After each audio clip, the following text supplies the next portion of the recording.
एक स्त्री थी जिसे 20 साल तक संतान नहीं हुई। फिर कर्म संजोग से 20 वर्ष के बाद उसे पुत्र संतान की प्राप्ति हुई, किंतु दुर्भाग्यवश 20 दिन में ही वह संतान मृत्यु को प्राप्त हो गई। वह स्त्री हद से ज्यादा रोई और उस मृत बच्चे का शव लेकर एक सिद्ध महात्मा जी के पास पहुंच गई। वह महात्मा जी से रो रो कर कहने लगी, मुझे मेरा बच्चा एक बार जीवित करके दीजिए, मात्र एक बार मैं उसके मुख से माँ शब्द सुनना चाहती हूँ। स्त्री के बहुत जिद करने पर महात्मा जी ने 2 मिनट के लिए उस बच्चे की आत्मा को वापस बुलाया। तब उस स्त्री ने उस आत्मा से कहा कि तुम मुझे क्यों छोड़कर चले गए मेरे बच्चे? मैं तुमसे सिर्फ एक बार माँ शब्द सुनना चाहती हूँ। तभी उस आत्मा ने कहा, कौन माँ? कैसी माँ? मैं तो तुमसे कर्मों का हिसाब किताब करने आया था। स्त्री ने पूछा कि कैसा हिसाब? आत्मा ने बताया कि पिछले जन्म में तुम मेरी सौतन थी और मेरी आंखों के सामने तुम मेरे पति को ले गई। मैं बहुत रोई, तुमसे अपना पति मांगा, पर तुमने मेरी एक नहीं सुनी। तब मैं रो रही थी और आज तुम रो रही हो। बस मेरा तुम्हारे साथ जो कर्मों का हिसाब था वह मैंने पूरा किया और मर गया। इतना कहकर वह आत्मा वापस चली गई। उस स्त्री को यह सब देख और सुनकर ऐसा झटका लगा कि उसकी आंखें खुल गई।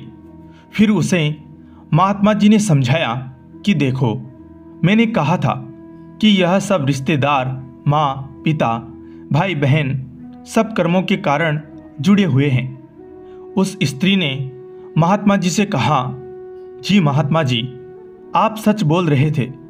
अब मेरी आंखें खुल चुकी हैं। हम सब यहाँ पर कर्मों का हिसाब किताब करने आए हैं, इसलिए सदा अच्छे कर्म करो ताकि हमें बाद में यह सब भुगतना ना पड़े।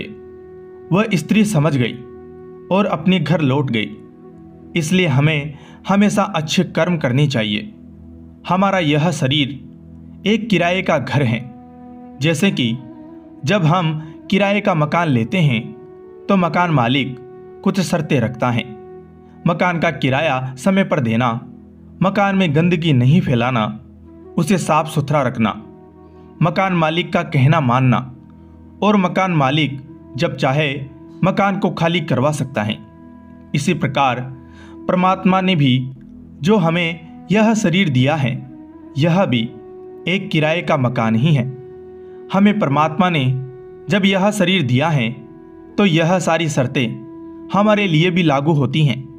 पहली किराया है भजन सिमरन, दूसरी गंदगी, बुरे विचार और बुरी भावनाएं नहीं फैलानी, तीसरा जब मर्जी होगी परमात्मा अपनी आत्मा को वापस बुला लेगा। मतलब यह है कि यह जीवन हमें बहुत थोड़े समय के लिए मिला है। इसे लड़ाई झगड़े करके या मन में द्वेष भावना रखकर नहीं, बल्कि प्रभु जी के नाम का सिमरन करते हुए बिताना चाहिए और हर समय उस सच्चे ईश्वर के आगे विनती करनी है कि है मेरे प्रभु जी, इतनी कृपा करना कि आपकी आज्ञा में रहे और भजन सुमिरन करते रहे। यह जन्म मनुष्य शरीर जो हमें मिला है गुरु कृपा का प्रसाद समझे। हम इसकी बेकदरी ना करें और अपने हर श्वास के साथ नाम जपन और जीवन का राज समझे। रात गवाई सोए कर, दिवस गवायो खाए, हीरा जन्म अमोल था, कौड़ी बदले जाए। अर्थात रात सोकर बिता दी, दिन खाकर बिता दिया हीरे के समान कीमती जीवन को। जय श्री कृष्ण। धन्यवाद।